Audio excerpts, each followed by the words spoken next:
Hey everyone, you're watching Conversations in Pop Culture. I'm your host, Andrew Davis, and this episode is brought to you by my sponsors, Mixum Printing, the smarter way to print.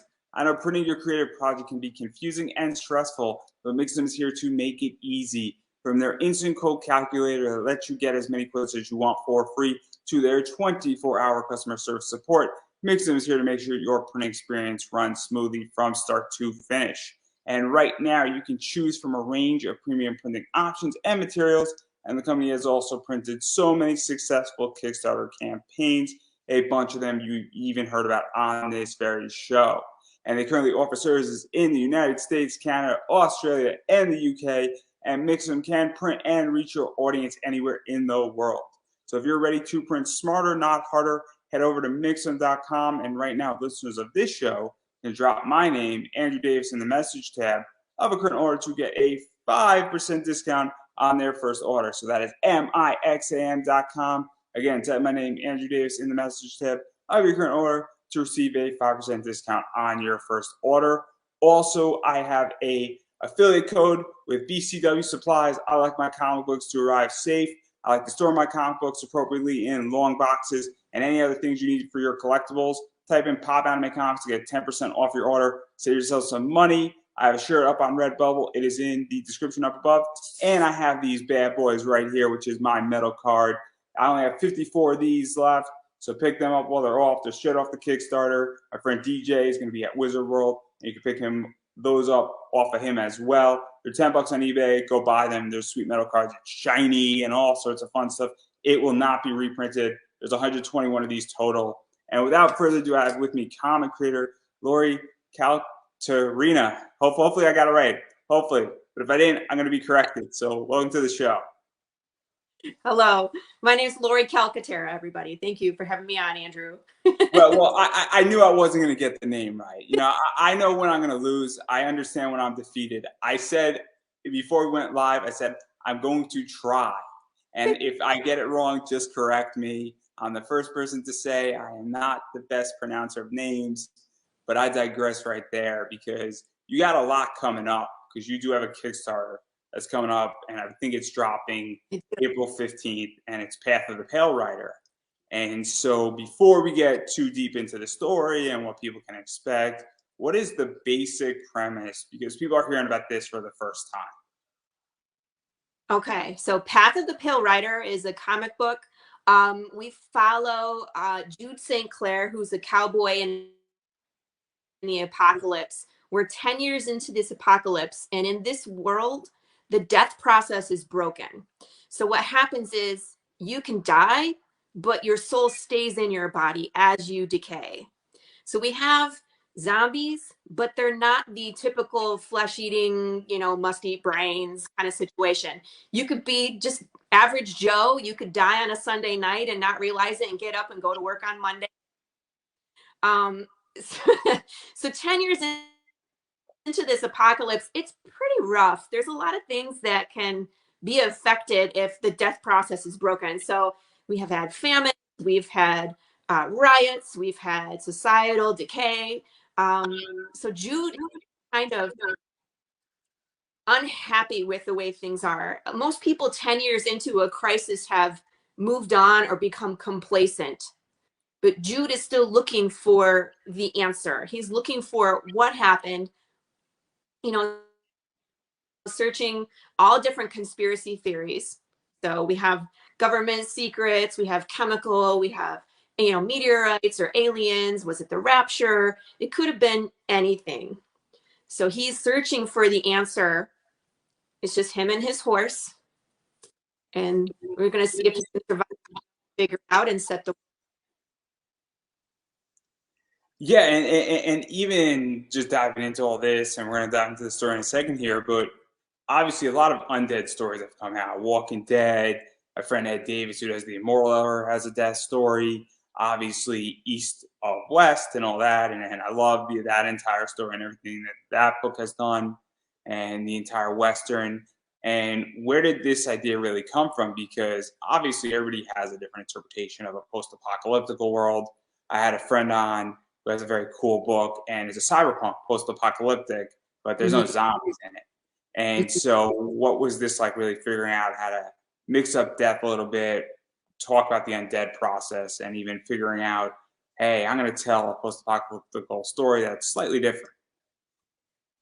Yeah, so I'm a big fan of Walking Dead, Robert Kirkman. I've read all the East of West, fabulous series like Hickman and Dragotta. I mean, just fabulous. But I really enjoy anything that's like apocalypse. So I love zombies, but it's like it's not only just zombies. I play Fallout. You know, it's like low. It's like anything that has to do like how people would act in a crisis and something happening, you know, that would make them have to make all these decisions. That's what drove this story. And for me, you know, with this, the death process being broken, and like most zombie stories, it just happens with people, but not in this world. Since the death process is broken, it's broken for everything. So animals, fish, plants, insects, everything was affected. So it's a little more complicated, you know, in the world building when we talk about what's happening, and it makes it a lot more dangerous for Jude. Yeah, and even where did this idea come from? Because obviously, to even build that world out and sort of do the soul thing and figure out even just to talk about the actual death process and affecting all life, and even just in coming up with the inception of the idea, because it is a little bit different than a Walking Dead, Right. where it's not like you die and you become a zombie and then you're trying to kill somebody, you know, and then eat something, or you become reanimated, for lack of a better word. And even just diving into, because we don't know how it happened yet. And so what was that really like, even just saying, hey, I want to have, you know, you wake up, Joe dies in his sleep, and then he's still in his body, and then he goes to work the next day. Like, how did that idea come back? That's kind of the center part of the story. I'm not really sure how it came about. It just was, like I said, I just love apocalypse and I love zombies. So it was just like having that thought one day. I have written other series. I came from Detroit from a production company. I was writing material for the production company, like web series, but that was more like a spy, martial arts, and lots of action. So this was just something really different. So when I had the idea, I was just like, what do I do with it? So I started world building what would happen, and then came across, you know, kind of the path that my character takes. But I really, I can't really explain how I got the idea. It just pops in my head. Yeah, and let's even dive into the story a little bit, because obviously we're 10 years into an entire situation where death is broken Yeah. down. You know, obviously people are die, but they're not dead. And obviously, you know, presuming that certain things could happen where you get shot, but, you know, obviously your body is probably decaying to some degree with certain people and certain things of that nature. And a bunch of people have adapted to it, and a variety of people probably like it to some degree, because, well, you can't die. And then what was that like, really building out this world and also showing how this world has become a lot rougher, because it is a rough world, and It obviously food issues, and but it's not like a, and I'm not exactly sure where it takes place as far as time, but there is also a lack of technology, but there's also a variety of other technology that's still intact in a lot of ways. And what was that really like, building the world, because that's where this entire thing takes Yeah. place, 10 years into sort of a rough, you Yeah. know. So I can talk a little bit about the world building. So talk about like the undead. I treat them kind of like people that have had a brain injury, a serious brain injury, or you know, someone that has like a disease, a progressively degenerative disease. So they become forgetful, they can become aggressive or violent, they can become indifferent, and it hits everybody a little differently. And like you said, if someone gets shot, if they get shot in the head or they get shot in the body, it might be different how their death process kind of goes, because the injuries are different. So if you get hit in the head or you get injured in the head, it might progress a lot quicker than someone who maybe, you know, bled out, or you know what I mean? So it could be different for everybody. They just become this population of unpredictable people. So that's the hard part with them. And when I talk about like the fall of society, I really thought about how we as a human society would react to this population, because they start out as a minority, But again, as time goes on, they increase numbers. So in the beginning, no one really knows what to do with them. And then as time goes on, things get worse. Let's say they get indifferent and they run people over with their car because it doesn't matter if you're living or not to them, right? So then they become a danger to the living. So then I figured, the government would do something, step in, either like some of the technology that you had mentioned. If you look at some of our Kickstarter preview pages, my main character is wearing this thing called a disc. So it's something, it's wearable. The government creates them and then they make everybody wear them, kind of like a driver's license. You have to have it on you. And what it is something that they can activate, and it will blink with the heartbeat, and it will have an audio sound. So it has a speaker and it will play your heartbeat. And if you're undead, it will have a flat line and it will show up red. So it's an easy way for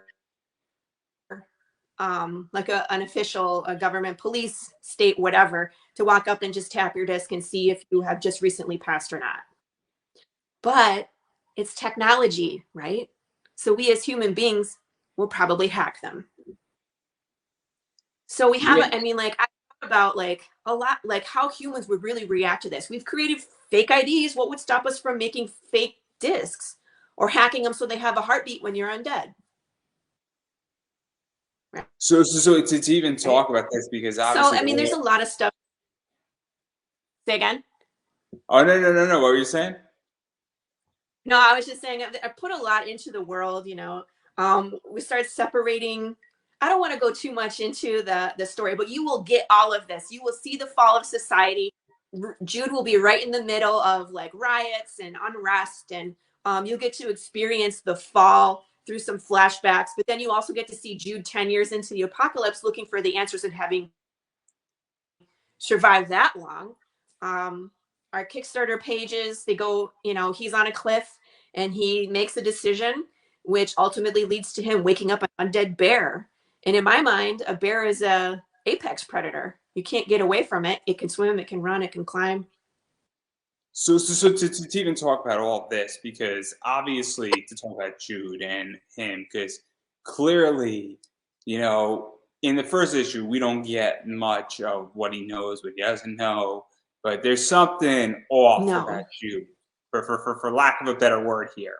And Jude knows something at this point, and obviously he is not happy with what happened and how it's been 10 years, and he's trying to find an answer, whether that's internal for himself, whether it's to reverse the curse, for lack of a better word. You might have a personal gain. We don't know the full extent. We don't know if maybe he's part of the cause of the problem, per se. Right. But you don't know. Cowboy. but he also seems to know what to do and how to survive. And whether that's 10 years of him just being out there, or experience, or some type of training, or he knew it was coming, that's also a possibility. So what was it really like building him out? And also just his survival skills and how he's traveling and how he's searching and all that stuff, because he's out there and he's very much a cowboy, but so a survival expert in a lot of ways as well. Yeah, I had a lot of fun with Jude because the more fleshed out he became, where it's like, okay, Jude is a romantic.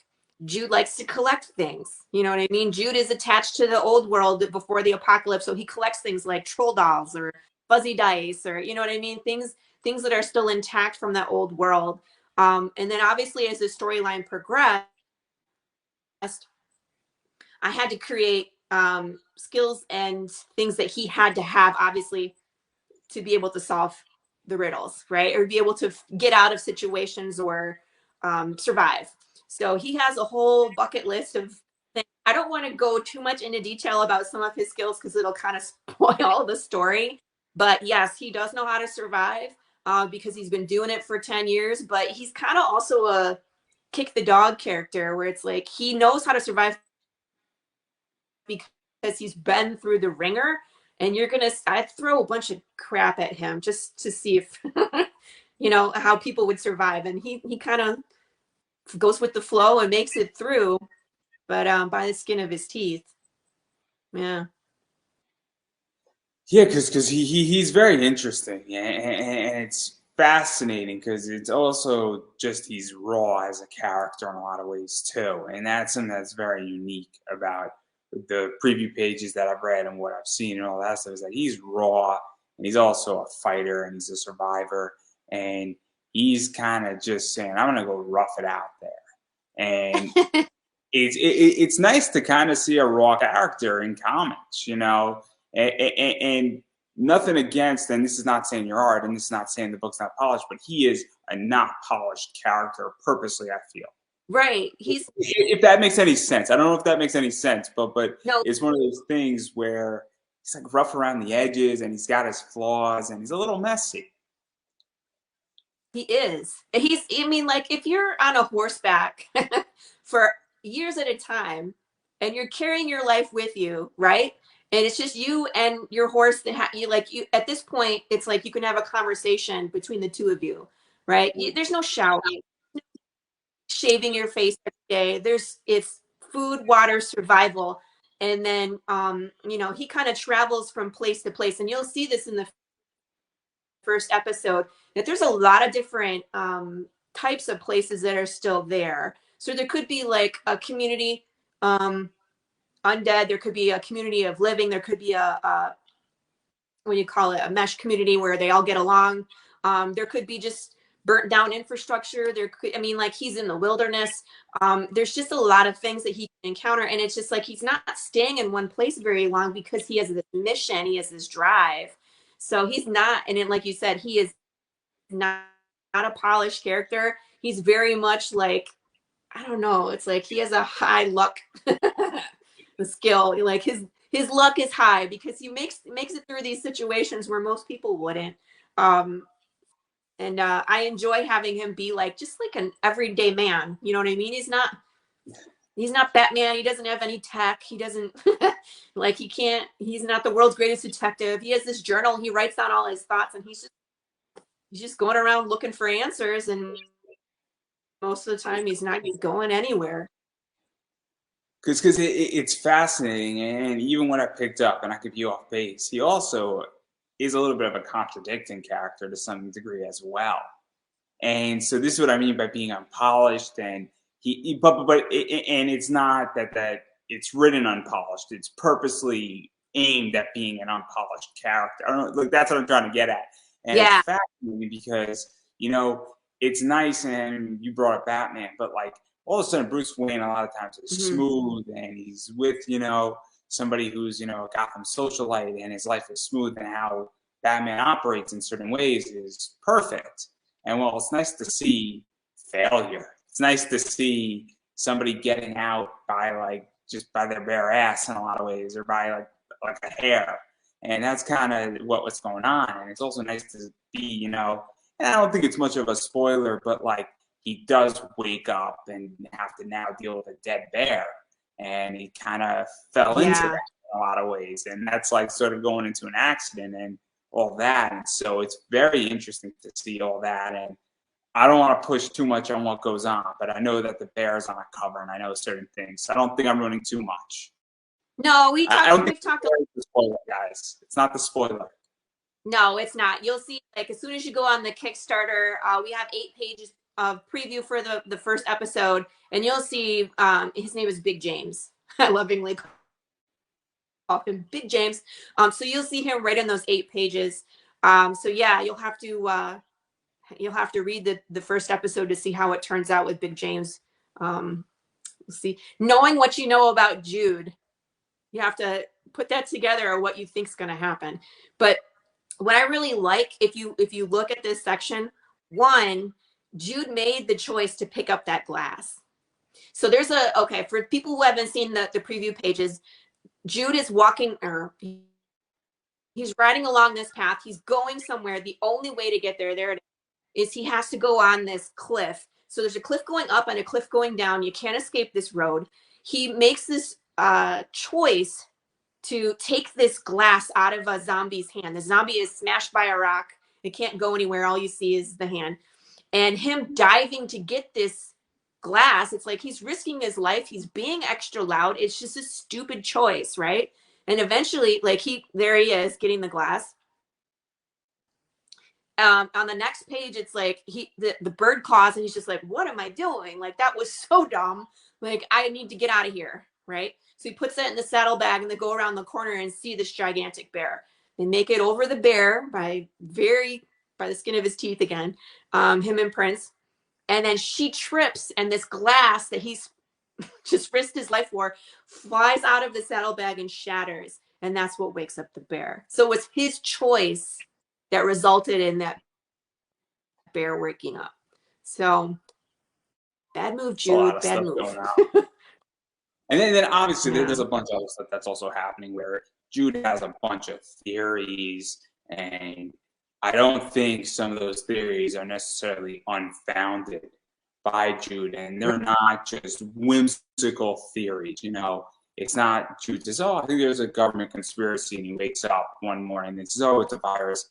He obviously has some knowledge or some thought process of seeing how things are functioning, or even in what is called his past life, for lack of a better word, I think is a good way to put it, where some knowledge is picked up or something. And we don't know that in the first issue or episode, but we sort of figure out, I think it's a fair assumption, I would imagine, that, you know, that's sort of what's going on. So what is that like to throw all that in there? And even Jude's thinking in a lot of ways with all that stuff, because as I was stating, and I'm going off on a limb here, that some of it's based in something. Right. Well, okay, so this 8 pages is actually smack dab in the middle of the episode. So you get some information in the beginning about what he's doing and what he's looking for. And then it leads to this, and then there's a resolution. So I do give you some information. And then further on in the story, I'll give you a massive amount of information all at once. So let's actually talk a little bit about that, and even the building of the Kickstarter. Say again? Let's actually talk a little bit about building of the Kickstarter, because there's a lot of theories when you create a Kickstarter and what you give in a preview, what you don't give in a preview. Obviously, one of my friends is Max DeVille, and he does a Ninja Pinball, and it's a great book. And I'm getting the name wrong. In space, guys. In space. It's a great book. I think there's like a week left on it. But what they do, and what he does at Atrocity Press, is that they do give like the first 6 or 8 pages in order away right on the Kickstarter. And they just bring you right from page 1 to page 8. And I've seen other people just give like 3 pages in the middle of a story. I've seen people give 4 pages of it, pages 1, 2, 3, and 4. What prompted you to want to do smack in the middle, where you get enough of a bite of the apple, but you don't necessarily know everything in the apple? Because it is, and there's no wrong way to do it, I would imagine, but it is a little bit different, because I've seen a lot of people sort of give 6 pages or give 3 pages away for free because they want somebody to be sort of at square one. So what was that thought process? Because I haven't seen this in a while. Well, I wanted to kind of give a bit of information about Jude and his relationship with his horse Prince.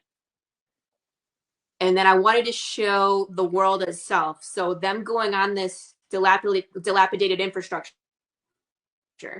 So you use your context clues to see, okay, something is, you know, it's not normal world. Everything is falling apart, right? And then you get to see a little bit of Jude making decisions, so you can kind of understand him as a character between his relationship with the horse and then his decision making. I wanted to show the bear to kind of bring people into the world to see that there are zombies, but it's also animals, because that is so huge. It's so different than most zombie stories, because people are going to think, it's Walking Dead. We got a cowboy and we got zombies. It's not. It's a lot different.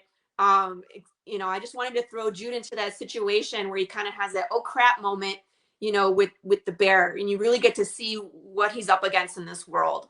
And then I left it at a cliffhanger, of course, because I want people to read to find out what happened. So the first part of the comic is great. You get to see kind of Jude's thinking, and like I said, some other environments that he goes through and what leads up to him making those decisions on the road, because it kind of sets up his bad decisions.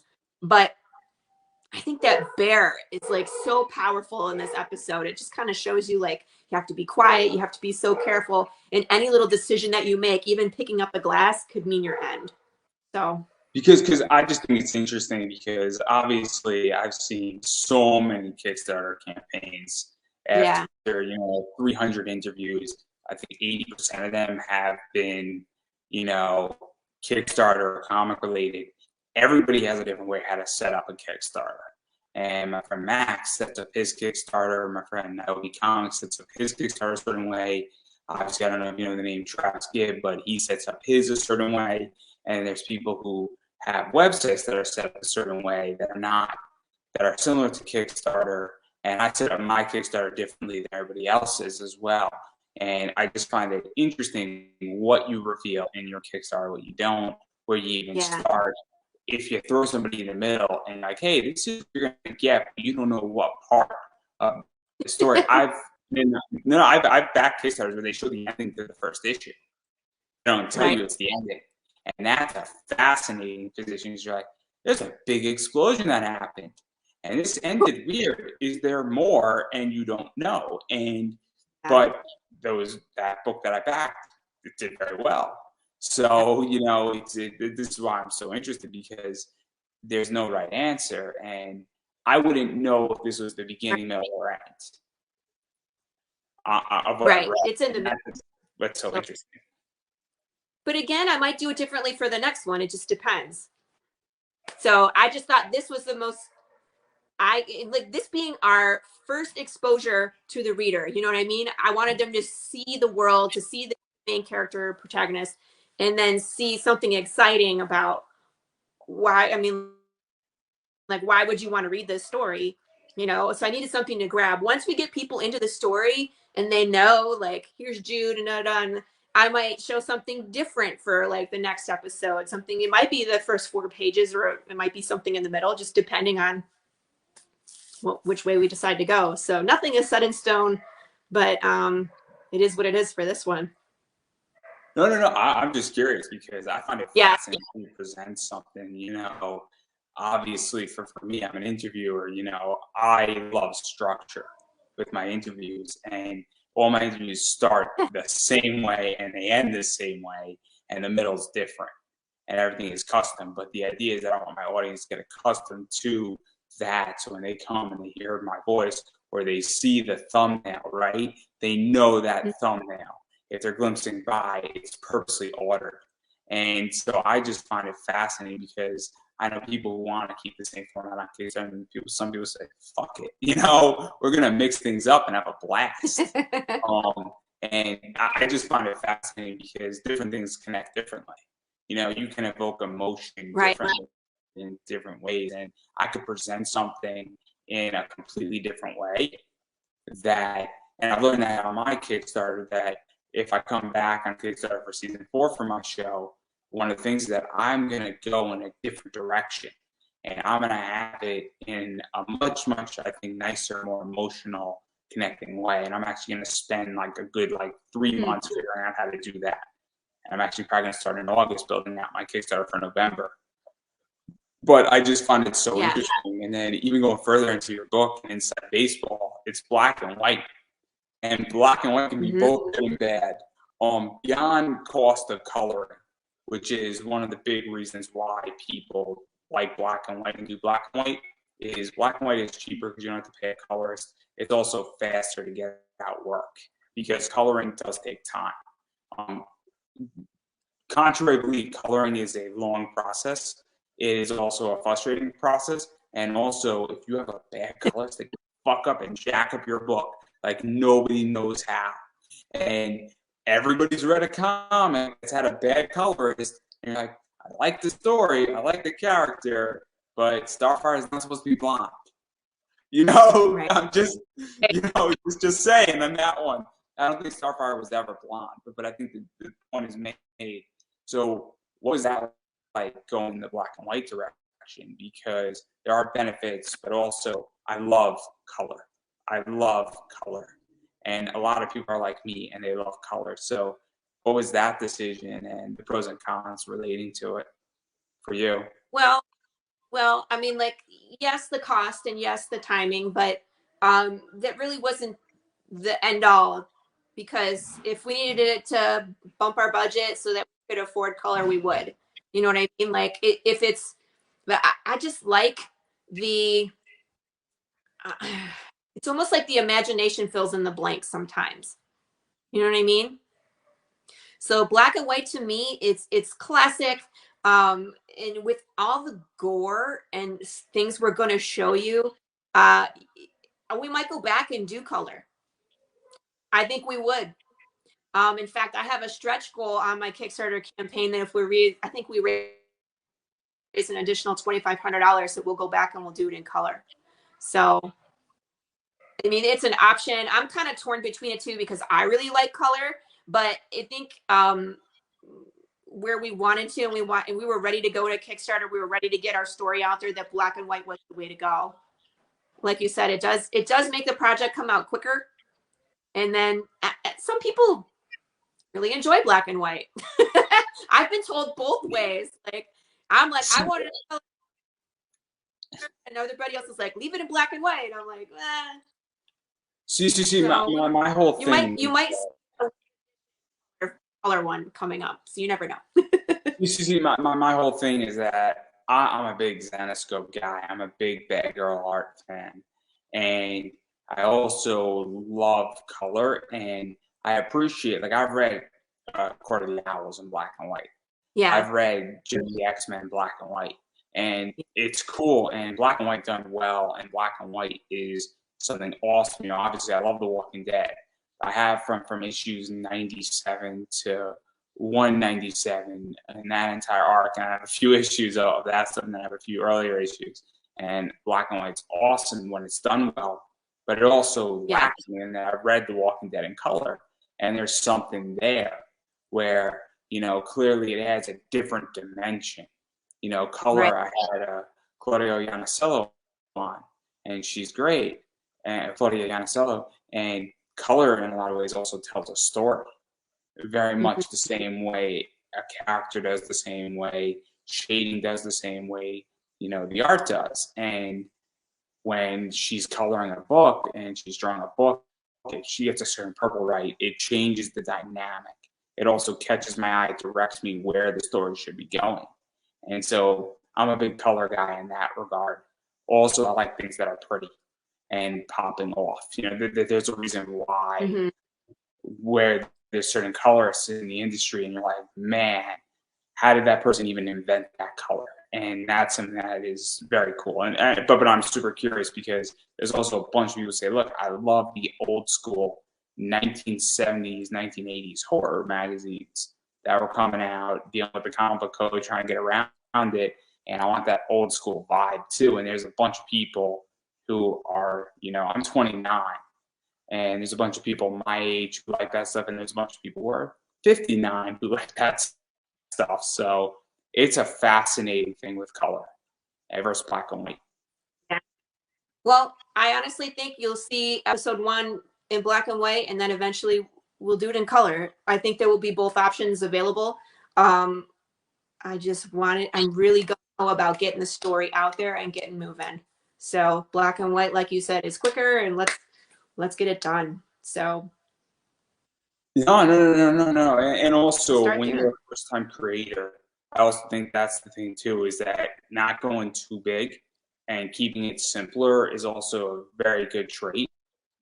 I think this is something that, you know, a lot of first-time creators, or even second or third-time creators, you know, especially when you're finding your audience and you're releasing a story and you don't know how it's going to react, and you're learning the ropes, the idea of saying, look, I'm going to take it nice and slow, and we could always go back and add color later, versus, you know, doing it now and then doubling our budget or adding another $1,500, or not actually getting in the game is another big thing. You know, that was one of the things with my Kickstarter, is that, you know, I did 114% on a podcast Kickstarter. There's a million things that could have been improved upon it.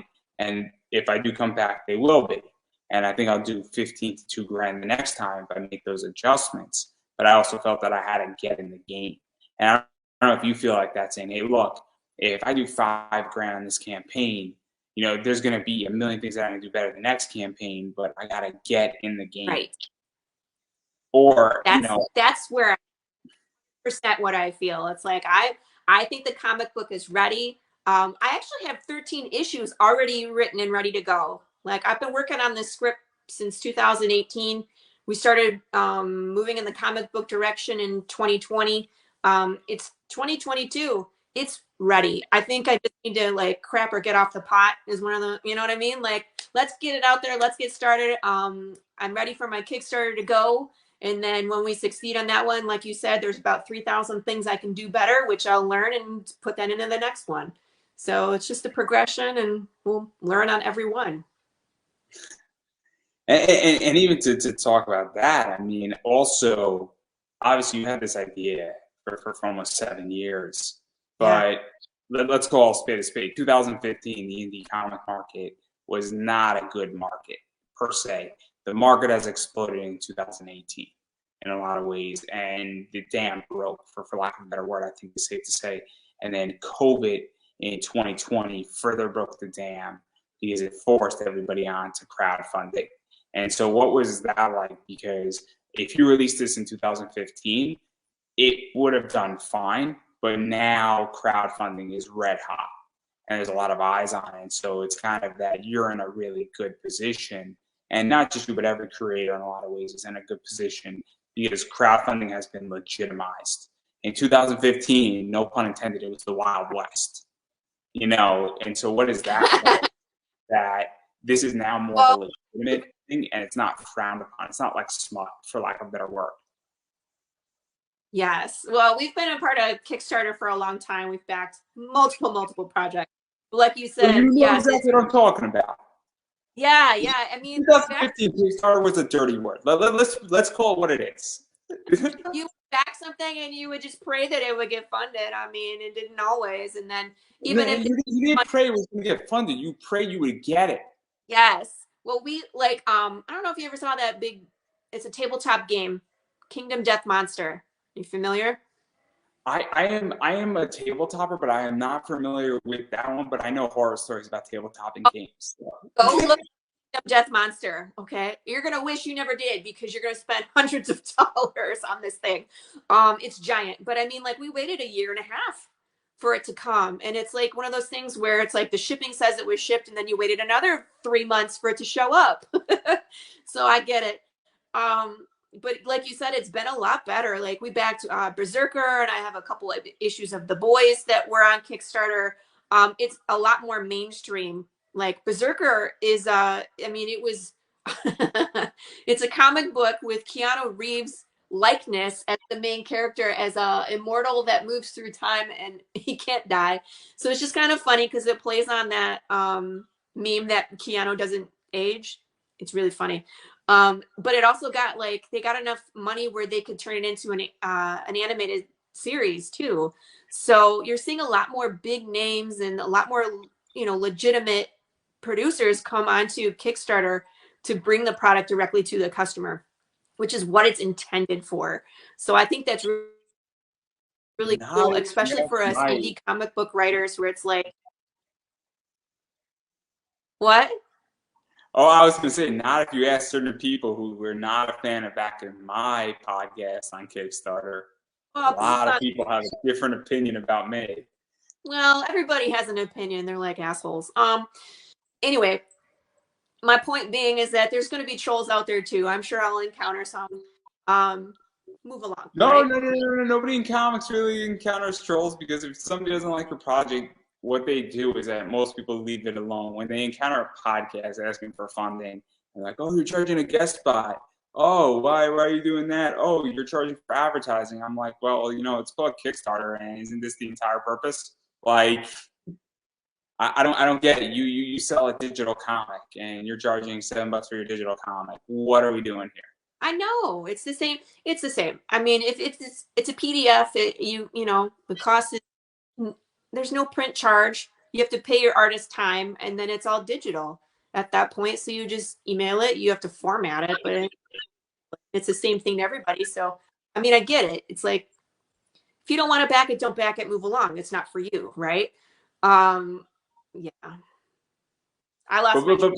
Even to talk about legitimacy at Kickstarter, because one of the things that's happening, and this is my issue right now with Kickstarter, is that obviously people are coming to Kickstarter because they're fed up with mainstream comics, and they're fed up with a variety of things. They think that Marvel, DC have gotten lazy. They're fed up with wokeness. They're fed up with boring stories. They're fed up with characters, being generic at this point. And also the idea that if Marvel does a storyline in a year, DC copies the exact same storyline, does it with their characters, and then Marvel copies DC's storyline. And then there's all these licensing products with Dark Horse and Titan. And, every once in a while, like something like Gun Honey was fucking awesome.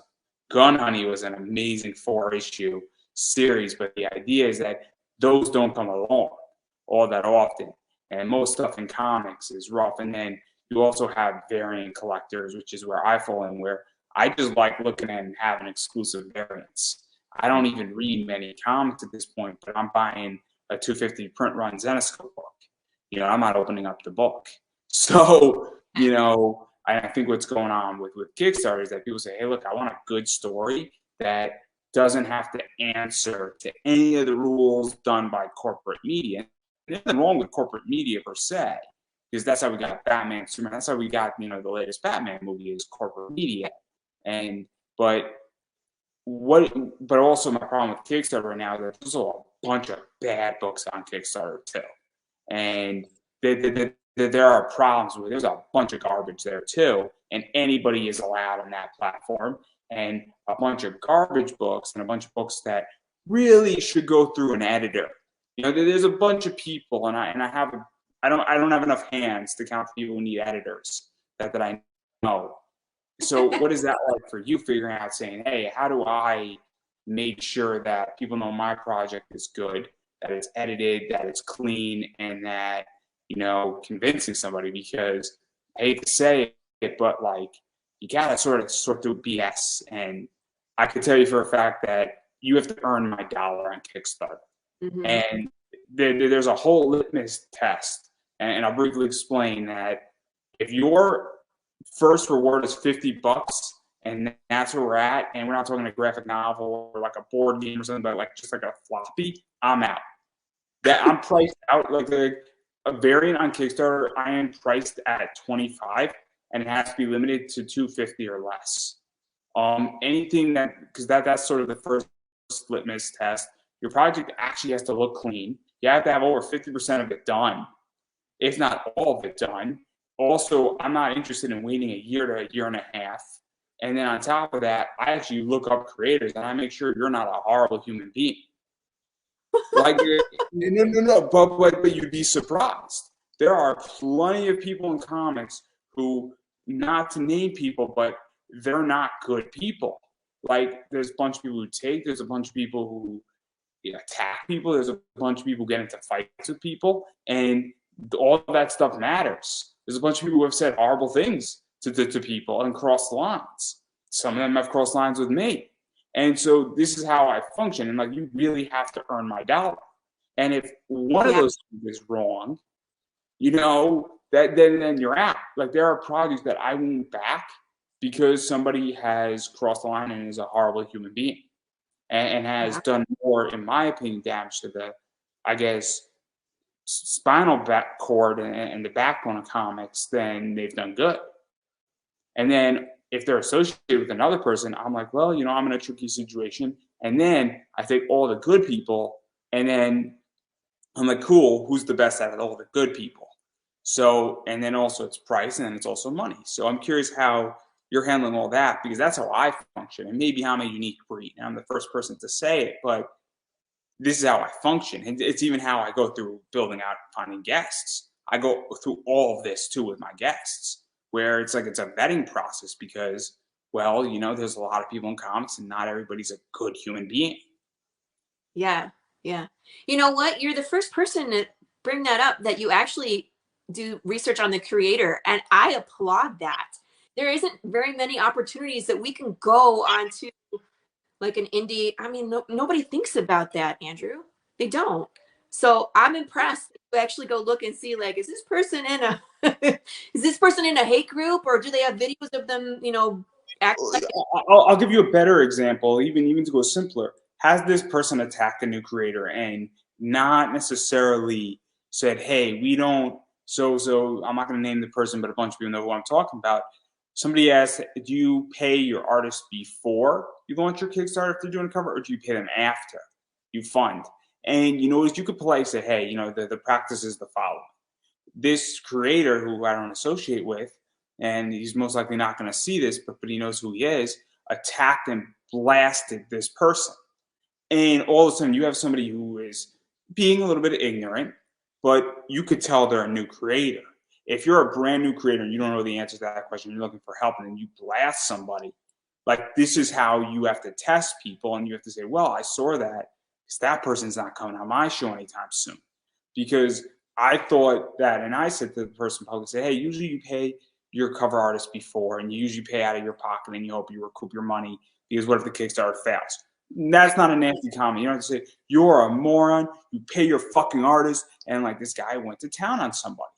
And so, like, and if that was me and I was a first time creator and you don't have thick skin, you might not want to be in comics anymore. right? As a first time podcaster, I asked a bunch of stupid questions, and 99% of the people were beyond helpful 10 years ago. One out of maybe 150 people was nasty.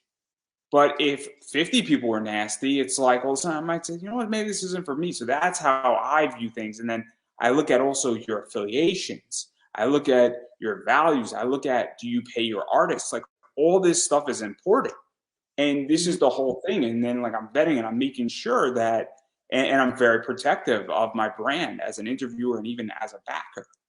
Because I'm Right. like, well, if you didn't pay your artist and there's a real problem and there's a history of you doing something and something's off, well, maybe I'm not going to back your project. And there have been circumstances where I back somebody's project and I still don't have their book. There's been circumstances where it's taken 3-4 years for somebody to get me my book. 3 or 4 years. See, in my mind, 3 and 4 years. Okay, my episode 1 is going to be to you probably 4 months. If it takes 2 and 3 years, nobody's coming back for episode 2. People have to think not only of the story, but also of the business side. So that's why you're talking about, like, pay your artist. Yes, pay your artist. If you don't have that artist, you don't have a story. Like, it's a visual media. It's very complicated because you're brand new into all this, and not to sound like egotistical, but there's a lot of people who do a lot of shady things in comics and Kickstarter, and there's people who are kickstarting this, right? Yeah. And a lot of people don't have a business sense. I run an eBay business where I buy and sell comics, and I have built a business where I could take a distribution out of my business. I understand to the penny of what I'm doing. Now, I'm not paying artists because I'm moving merchandise, but the whole thing is that a lot of people in Kickstarter don't have a business sense, and they don't understand that you're not running a Kickstarter, you're running a business, and the Kickstarter is the engine. Right. That's the whole thing, and I mean, I can tell you for a fact that I have a bunch of metal cards. This was intentional on my Yeah. Kickstarter to produce metal cards. I only sold like 4 or 5 metal cards, but I bought 121 and purposely printed because these are all up on eBay for a Cool. reason. Yeah. And so that's merchandise, that's money, and this is what people don't understand. Yeah. So, okay. I don't know how you can communicate. Maybe we can talk about this after the interview some more. But how can you communicate, like, that you've thought about all these things? Like, yes, I have merchandise. We've already done all the math. I made sure everything is built into the thing. Everybody will get what they want. We have a business plan. We have the printing quotes. We have everything set up and what we're going to do. We just need the funds to do it. So everything's already set up. How do we communicate that to the backers, that I am legitimate and that I can do all these things, and that we're going to It's so my friend Ben Dunn from Antarctic Press. The idea is that your first Kickstarter, you just got to get funded, and then after you get funded on your first one, and then you deliver, people begin to trust you, and then people want to come back. I mean, I could tell you that I had 38 backers. I interviewed 90 people my first year, 172 my next year. I had 38 backers, and I converted like 8 new people, but it was rough. The majority of the people that I've interviewed did not back on a guest spot or throw me $5 or anything of that nature. Now I funded because I hustled like crazy, and my goal was only $750. But the idea is that it is tricky, and I've been doing this show's on its 3rd season. My previous show I've been doing for 10 years, and what I'm hoping for is that in the next year, if you're gonna be like, okay, when you have a podcast and when I do 300,000 downloads and plays in the first year, which I think when I come out there and I know how to sort of push out a podcast, I think that's how you just get legit, is that people say, oh, snap. And then also I tend to get really, really high guests. And reason why I have sponsors is because I convert extremely well with my sponsors with low viewership, because I know where to put those ads and I know where to target my audience and I know how to corner the audience perfectly. And so the reason why I have sponsors with low numbers is because, well, I'm selling high ticket items and I know where to hit things. And that's why my sponsor is like legit, and they understand. They're like, oh, snap, you're actually returning money, because it's not viewers, it's the right viewer who needs to use Mixum. Right. And that's the whole thing. And then that's what I'm looking for. That's the right. That's smart. That's right, Mark. That's what you need to do. And that was one of the challenges that I had as a first-time creator, is how do I find my people? Like, I know I have a good story, we have a great product, we have everything, but if people don't know I exist, they can't come along for the ride. So it's tricky. It's beyond tricky, and I am finding my audience. But at this point, also, I'm like, look, you know what it is? There's a lot of other podcasters out there, but how many stick around and how many are actually doing intellectual discussions? And how many people are? And I speak to everybody. I mean, I can tell you for a fact that, I mean, I was with Hart Fisher, who's very controversial. I'm having Arvin Nelson coming on, just came out of Comicsgate. And I have Travis Gibb, who's coming on tomorrow night. I have Brian Peterson. And then I have people who don't affiliate with any of this. I have people who do affiliate, and I'm all over the place for a reason. But also, I'm just building out my show, and I don't care anymore. And I'm hoping for the best. And that's kind of what I think it is. And I'm slowly building a tribe, but people get attracted to me because I get certain guests. So that's how I function at the very least. But this is a whole bigger business conversation that we could talk off air, because I don't want to give every secret away. Yeah, I don't. Keep those for yourself. And then I do want to dive into some rewards, though, because that's kind of what I think people are fascinated by. So obviously you can pick up the digital very inexpensively. You could also pick up the keychain with the digital, which is, sort of still a little inexpensive, but you get a little, like, I guess, trinket / keychain, and then you get to also read the comic. You get the early bird with the sticker. And then there's all these variants, and I'm not sure which is which, so I'm sure you're going to tell me which is which. There's this one right here. That's the Jose Martinez one. If you look on the bottom, it'll say Calcaterra de Filo, and then it will have the last name of the artist who's the variant artist. I didn't even notice that. Like, that's the Martinez one with Big James, whom I love dearly. and then there's this one, which that's is the Wacken. Yeah, which is more of a good, bad, and the ugly feel with the smoking gun. Love it. And then there's this one right here as well. Yeah, this one's I don't think is finished fully yet. David David Rodriguez, and he is a fabulous artist, and this one's going to be real good. He has to have time to turn it in. And then I don't think do you have Marco's cover? I do not have Marco's cover. So I'll have to send you that.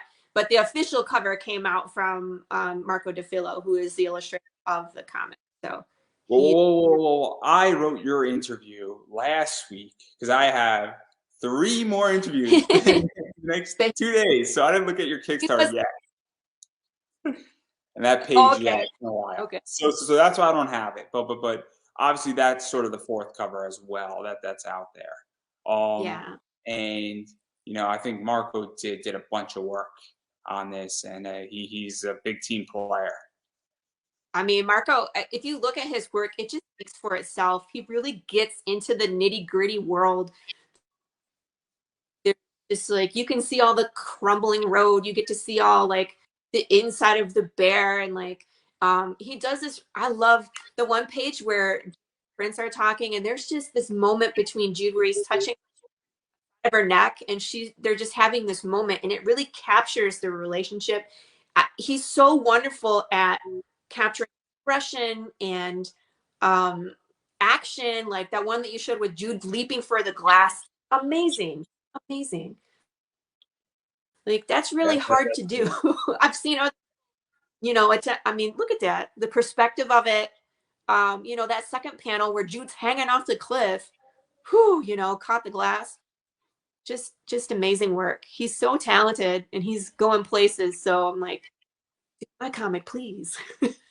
So to even go further into the rewards as well, obviously there's the 2 issues that you could pick up, one for reading, one for collecting, and then you can sign it, or Marco can sign it, or both can sign it. There's tiers for that. There's the T-shirt. Obviously, there's the everything, all the covers, or any covers you want, or any combination. I'm sure that if somebody wants, multiple of those covers, that all can be worked out in some fashion or other. We tackle that with the add-ons. So if like you want Marco's cover, but you also want to support Jose's cover with the bear, you can add on any variant cover you want. So. And then I'm also assuming that doesn't really affect much shipping prices, which is sort of what people want with add-ons, because it's kind of like you're already paying $10 for shipping. If you add on another comic, I do that in my eBay business all the time, and that's why people like to buy from me, and they'll spend an extra $5 because they're saving an extra $15. Right. And so, and reasonableness, and it helps. Most of the things can fit in the comic mailer because they're small, like the patches, the keychains, that kind of stuff, the stickers. The only thing that bumps the shipping up is getting an add-on T-shirt. So if you're originally just getting like the comic and you want to add on a T-shirt, I have to go to a bigger box, obviously, because it's a shirt. It's not going to fit in there. But that's the only thing. And then obviously there's also being drawn in, and then there's retail stuff as well. And everybody knows drawing in, that's nothing new in the Kickstarter world. So I don't think I need to explain what that means. And I don't know exactly what happens when you get drawn in to you as a character, but I'll leave everybody's imagination to what could potentially happen. But I am curious. You. What'd you say? We'll probably kill you. I think it's hilarious. I think we'll probably kill you. I have my own cameo planned, and yes, I die immediately. So I'm looking forward to it. And then the thing that I also find interesting, because I've picked up some wholesale stuff because I run an eBay store, and I run my own eBay store, and wholesale is complicated. Yeah. And obviously that's something that is fascinating as well, because getting your books into comic shops is beyond tricky at this point. And there's a bunch of debates going on in that realm. And I'm actually very curious on your position, because I have friends who say, look, I'll sell it to a comic shop. It costs me X amount. I'll sell it for 50 cents more than what it costs, because I just want to get my book into a comic shop, because now it's on the shelf. And then that store will sell it at the whole price. So if it costs me $2 to produce a book, I'll sell it to them for $2.50. We'll pick up 10, and then they'll sell it for 50. And I can tell you on my end of the business, Travis has given me retail prices, and he has definitely given me a decent deal for $35 for 9 covers. And that gives me, it's about $90 to $100, which gives me a very nice margin. But also I hold on to those books for 18 months. Usually it takes to sell what he gives me. Right. But I also need that margin, because I would not be in business even at 50% margins on eBay. And so, but some people say, look, I just need the distribution. I need the sale money. And it's also Kickstarter, and you're paying a little bit more, and so it gets tricky. And so I'm curious how you're dealing with that, or if you're even just testing the market to see where it all stands. I have connections to a couple comic book stores in Michigan. I have friends that are there. So that's why the wholesale option came up, is because they want to wholesale it into the store. I went the route of the more about the distribution. So I think the markup is not very much. It's more about getting the comic to maybe a different market that I'm not there. You know what I mean? Because I'm from Michigan, I'm in Dallas. So maybe if I could get it to another state, like maybe Ohio or Michigan, and start followings in different places. Do you even think though, sorry to interrupt, do you think that it's even just getting it into another state? Because obviously you're new to Kickstarter, but there are people that I know that won't back a Kickstarter. They got no problem supporting an indie book in a comic shop. Where you put an indie book in a comic shop, they're happy to buy it there. So I'm not going to buy Brian Polito's Lady Death on Kickstarter. But when it goes into a comic shop, it's like $5 or it's $7. I'm not interested in paying $40 for it or $30 for it, but I won't get that very sexy, ultra rare cover, but I don't care because it's priced for me. And it's the idea that even when you go into, because I know people say, look, I don't like Kickstarter. It's not for me. I like going to my comic shop. I don't want to take business out of my local comic shop. And you get your book there. I'll buy it from there. I don't care that it's an indie book. That's not the problem. It's Kickstarter just doesn't work for me. Or don't understand it. Or people go the other way and they say, look, I don't want to be in my local comic shop. Fuck that. All I want to do is be on Kickstarter. And I know people who only back Kickstarters. And they're like, look, I just want to buy it directly from the source. And so that's what's going on too. So being in other distribution methods is very crucial. Yeah, and that's why we did it. It's just kind of like you said, it's like some people are going to back on Kickstarter. Other people are not comfortable with it for whatever reason. So I want to make sure the options are there. So the best way for whatever customer to get it, that's the way we're going to choose. And it's all methods. So we want everybody to follow the story. We want everybody to have access to it. So make it available, right? Why not? Yeah, no. It makes sense. I love distribution. This is like my fucking jam. There's a reason why I'm on YouTube, Facebook, coming into podcast form. I'm going to be on Rumble, and then podcast, legitimately 100, 200, 300 directories, easy. And I know all the directories to put my stuff on, and things that are not active, you never know what's going to hit. And that's the whole thing. And there's 5 main ones, and there's 55 sub main ones, and there's 100 that are still active but not as active as they should be. And it's very important to be everywhere. And I understand that because there's people who will watch Joe Rogan on YouTube, did not open up Apple, and they love Rogan, but they will watch him on YouTube or on Rumble or somewhere else, but they won't watch him or listen to him on podcast format.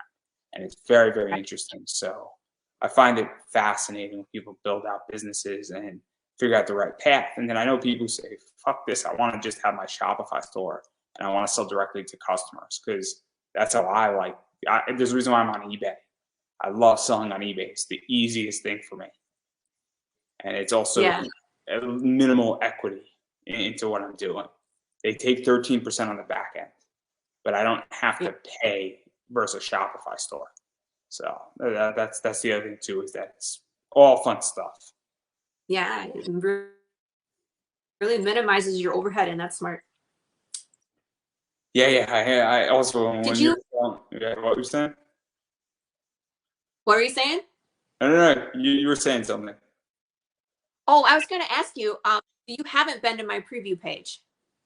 No, I went on your Kickstarter preview page. Okay. Did you see where I talked about the short films and the Easter eggs? Yeah. So you're doing some Easter egg stuff too in there. Yeah. Well, I wanted to get thoughts of like if you've seen that before. Tell you about it. What were you saying? Cut out for a sec. Did you tell me to tell you about it? You broke up for just a second. No. What were you saying? Oh, I was asking if you had seen anything like it before, or like, what's your opinion about it? Like, because it's a comic book, but then we have like. I can't say certain things because I'll start a war if I say certain things publicly. So, and the 3 people who are going to see this know exactly what I'm referring to. So, I'm not going to say anything because but Okay. Easter eggs are fun. people should be giving me Easter eggs in their books, but they don't. And but Easter eggs are fun, and I know plenty of people who have done things like that. I've known plenty of people who've actually drawn things in for people. I know plenty of people who have made cameos in their books, and then things have been in there, and I'm not opposed to it. You know, honestly, it's indie comics. I have my own thoughts on being drawn into books and even putting cameos and other things in there, and but that's a whole different discussion. I'm sure that me and Arvid are going to have a very 30 to 40 minute discussion on that, and I'm purposely saving that, in my opinion, for that. So I'm not going to answer the question on that point, but honestly, if you sneak in Easter eggs that make sense, I mean, it's your book, and I'm not one to tell somebody not to do something in the book if they don't want to. And also I understand it's a business, so it's kind of like, you know, if you put an Easter egg in there that benefits your business and your book, I mean, it makes sense. Or you're just like, hey, I could sneak this in there, and well, it's fun for me. You know, that's the other thing too, because if you're creating an Easter egg because you enjoy it, then that's the thing. You're creating for yourself. There's Easter eggs in the comic, but there's also scavenger hunts and riddles. So at the on episode 1, the back cover is actually a riddle to solve. And if you solve it, it takes you to some place in the real world. It's interesting.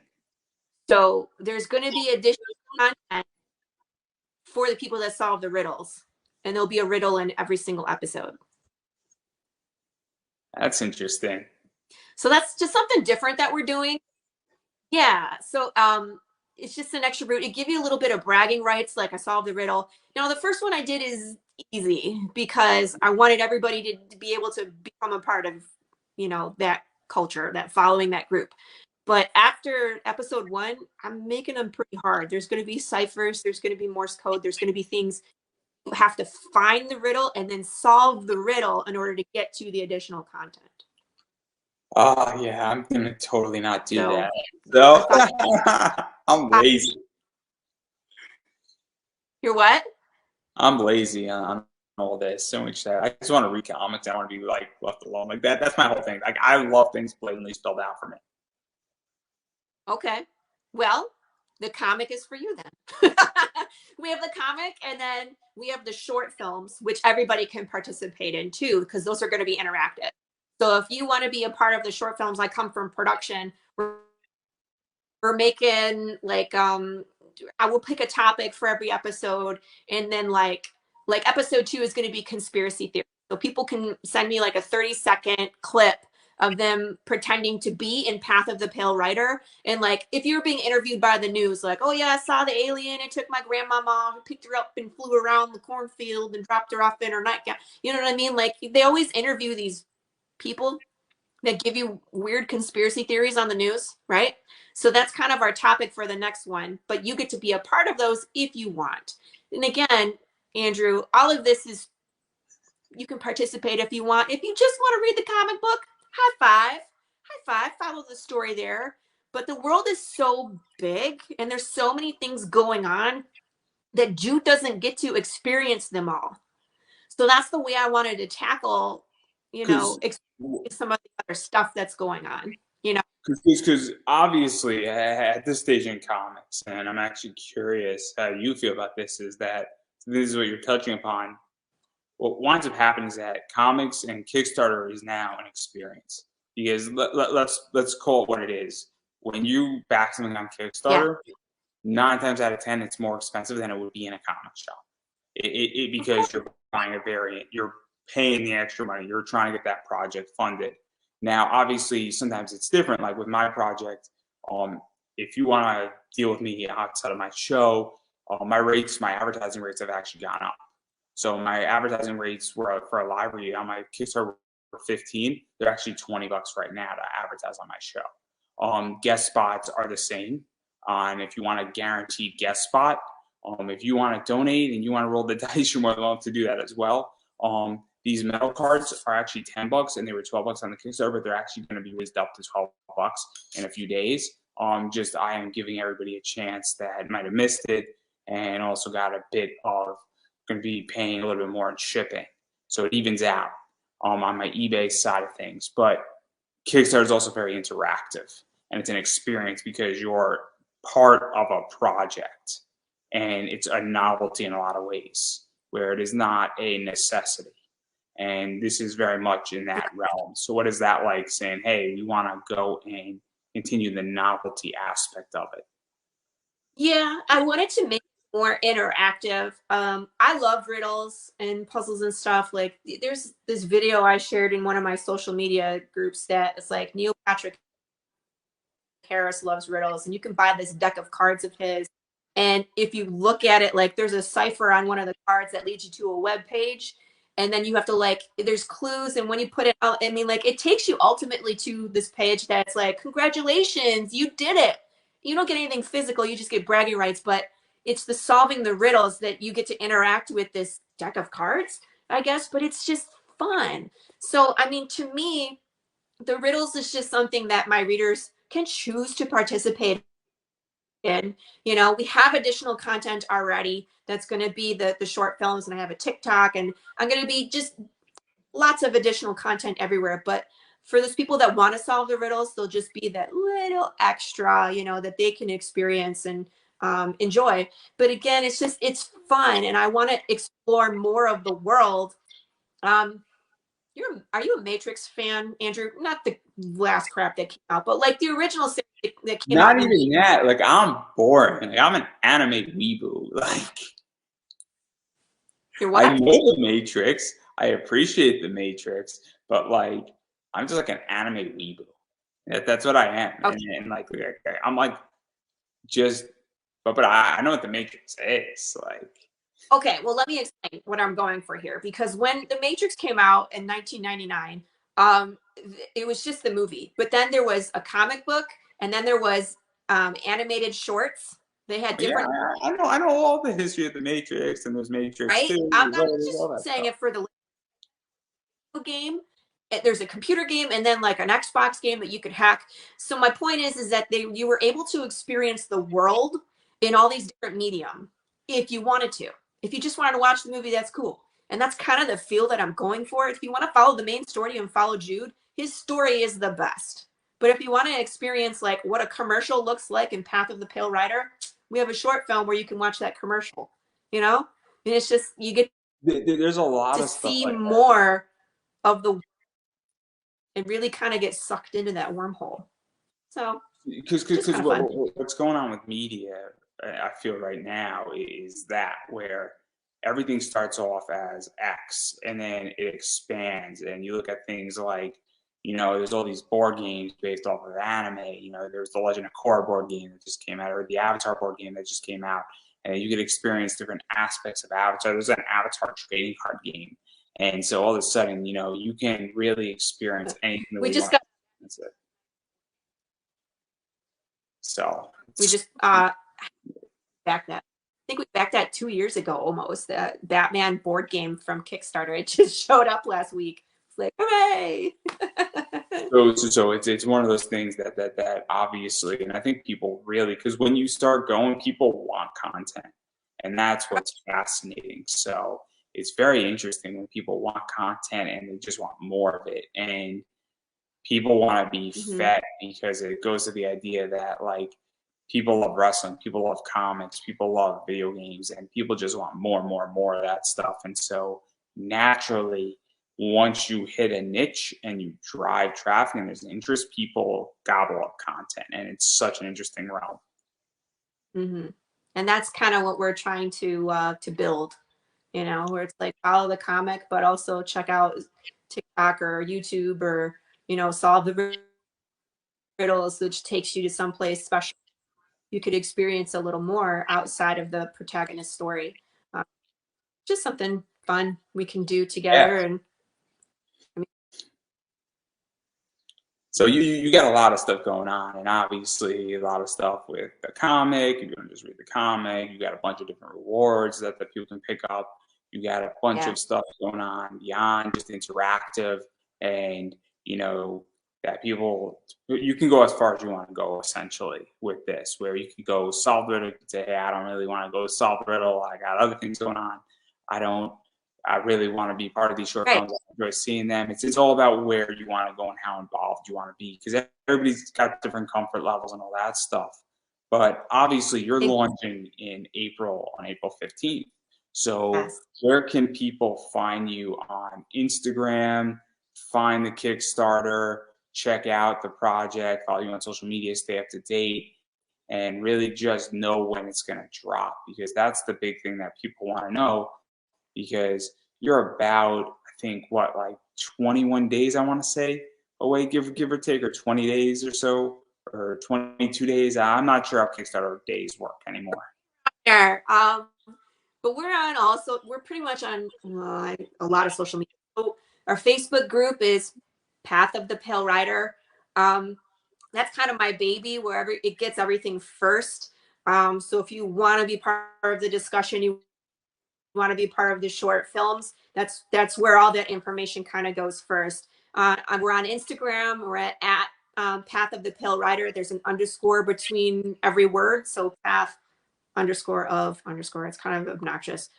Same handle for TikTok at Path of the Pale Rider. Twitter, we're at Path Pale Rider. I'm also have a website. That one's really cool because that one has like my interview schedule. It has updates. It has my blog, has all the art. It has information about all the different artists that have been part with the variant covers, and that has a lot of information that maybe you can't find. So the website is www.pathofthepalerider.com. I mean, it's the same for pretty much everything. So if you want to come find me, come find me. Again, my name's Laurie Calcaterra. You can always find me just using my name on either Facebook or Instagram. I have accounts for those as well. So yeah, definitely follow me. I have the links posted for the Kickstarter.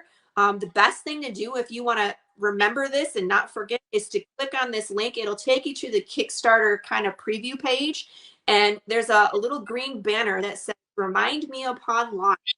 So if you click that, you can put in your email address. And when we go live, it'll shoot you an email that basically says, this Kickstarter campaign is live. You can back us now. So it'll remind you just to come on over. We got lots of different rewards.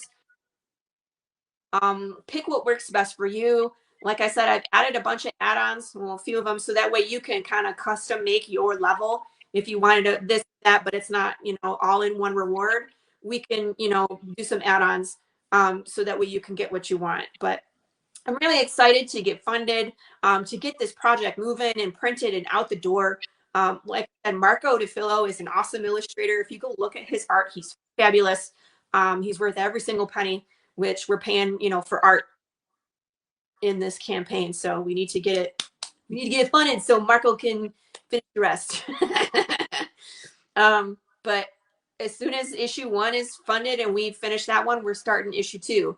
So like I said, we got 13 issues to get out, and I guarantee you we're going to get you to episode 8 and it's going to blow your mind. There's a lot going on there, and obviously people should go check it out, see if they like it, and if they like what they see when it launches and all the fun stuff and what we spoke about. Obviously you should definitely sign up for the preview page. You'll be notified when it goes live, and then you can dive further into this. And I'm going to keep saying that you have to support indie content creators and comic writers, and the best way how to do that is if they have a Kickstarter going on, they got an Indiegogo going on, back their projects there, because it does go a long way, and that means something, and that helps get the books made or the projects made. Whether you're throwing $1, $5, $100, it doesn't really matter, because every dollar counts. Furthermore, if you're in a position where you don't have money or money's tight, sharing it out goes a long way as well. Sharing on Twitter, Facebook, Instagram, all that stuff, telling a friend, showing a friend, all that stuff really does help, because getting the word out for every project, including this one, does help. And you'd be surprised that people have shared out an interview that I had with somebody, and that person got 5 backers. Like, I didn't even know this project existed. How did I not know it's been up for 26 days? So that's happened multiple times. Like, oh man, that kind of looks cool. So share it out because you don't know who's watching. And all that stuff matters. And then if you do back it, actually share that you backed it, because that's a big deal too. That Yeah. actually gets you saying, hey, I threw my money at this. Maybe you should do it too. So that's something that people need to do. And Kickstarter makes it real easy for everybody. If it's your first time on Kickstarter, they tell you right when you back it, share it out.